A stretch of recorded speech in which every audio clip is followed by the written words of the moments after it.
Some people find forgotten treasures in thrift stores. Clara found a face.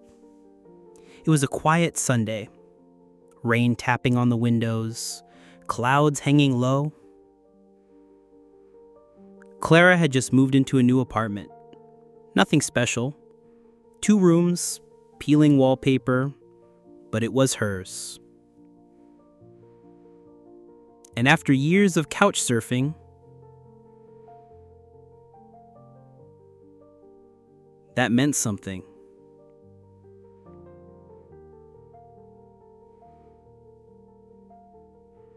She was looking for a few things to make the place feel like home. Maybe a clock, a lamp.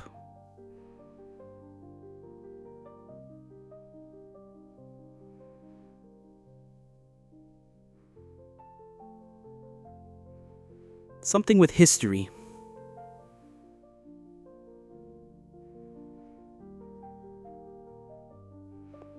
She walked into a charity bazaar, tucked between 2 laundromats. It smelled like dust and cinnamon.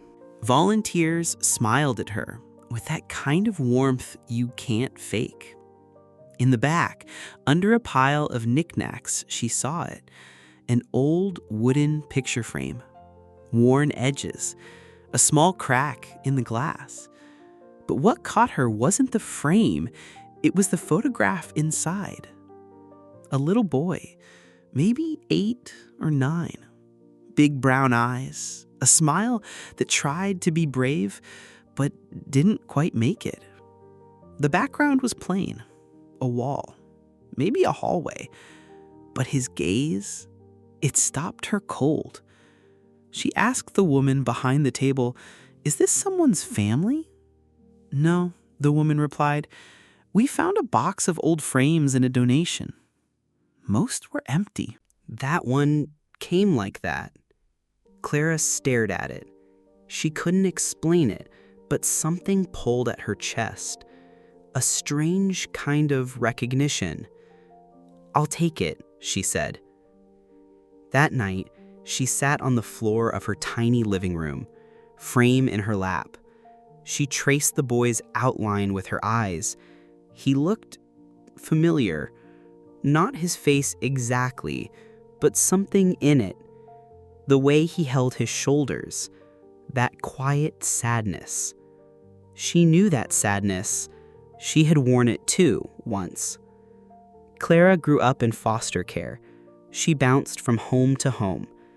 Birth records sealed, no baby pictures, no childhood memories on paper, just fragments, feelings. She never knew where she came from. But that boy, he reminded her of something she couldn't name. The next day, she did something she hadn't done in years. She went back to the neighborhood where she spent most of her childhood. The old orphanage was still there, now turned into a community center. She walked in, unsure of what she was even looking for. Inside, she found a retired caretaker, Miss Lena, in her 70s now, still sharp. Clara showed her the photo. The old woman blinked, leaned closer. "I know this boy," she whispered. "That's Matias." Clara felt a shiver run down her spine. "He came here in 1987. Quiet kid, sweet. Loved to draw," Miss Lena continued. "He was never adopted." Clara sat down. "Was I ever here at the same time as him?" Miss Lena opened an old file drawer, pages yellowed and delicate. She flipped through names, dates. There it was. "Yes, you were both here, 1994, for about 6 months." Clara stared at the paper. Her name, his name, on the same page. She didn't remember him, but maybe that didn't matter. What mattered was he existed. He was real. He had a name. "Do you know what happened to him?" Miss Lena sighed. "He aged out, left at 18. I don't know where he went after. Something in Clara cracked open. She had come here with no real reason, just to photograph. But now, she couldn't walk away. This wasn't about a frame anymore, or even just a boy. It was about memory, about the invisible children, the ones the world forgets. And maybe, just maybe, this was the beginning of something bigger. She took a deep breath. I want to find him, she said. Clara didn't know exactly why, but she had to find him, Matias. She left the community center with the photo pressed tightly to her chest, as if afraid it would vanish if she let go. That night, she searched everything she could: old social service records, online directories, even missing persons forums. Nothing. It was as if Matias had walked off the edge of the world. But Clara didn't stop. She visited old neighbors, contacted retired foster parents, dug through archives at the city library. Piece by piece, she built a map of a boy no one had looked for in years.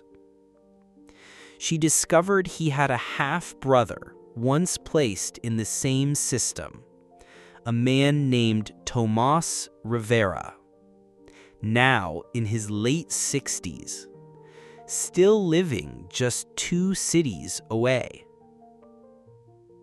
Clara made the trip. She arrived at a modest home with a garden full of overgrown jasmine in a broken mailbox. An elderly man answered the door. His eyes, tired but kind, widened when he saw the photo. "That's my brother," he said, almost breathless. "I haven't seen that face in 40 years. They sat together for hours. Tomás told her everything he remembered, how they were separated at a young age, how he wrote letters to the orphanage but never got answers, how he searched for Matias until life and grief got in the way. When Clara asked if he knew what had happened to him, Tomás shook his head slowly. "No, but I always felt he was out there, like a ghost I never stopped loving." Clara reached into her bag and handed him the frame.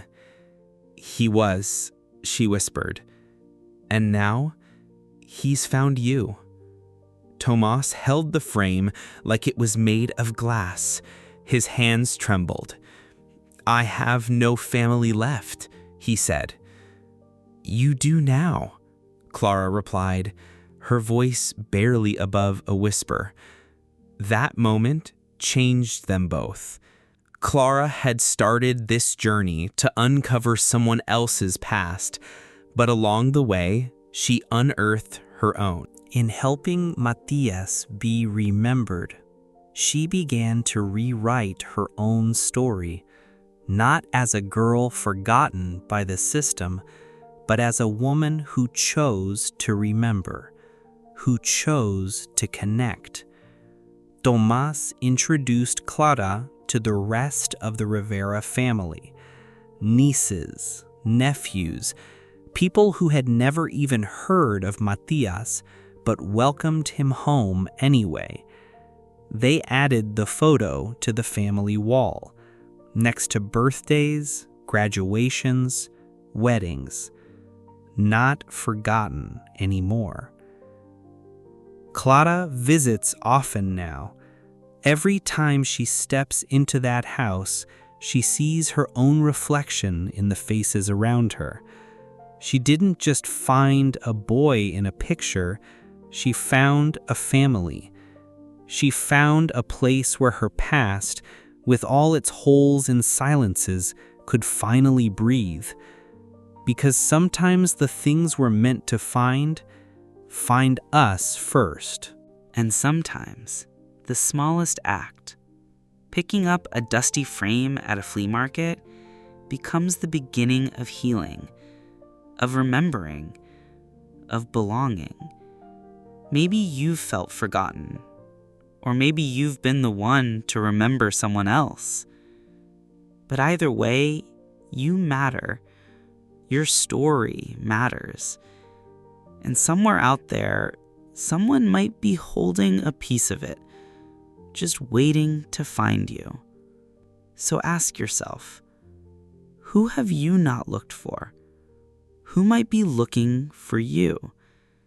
And what would happen if you answered? If this story moved you, share it, because there are still so many pictures without names, letters without readers, and people without someone to say, "You are not forgotten."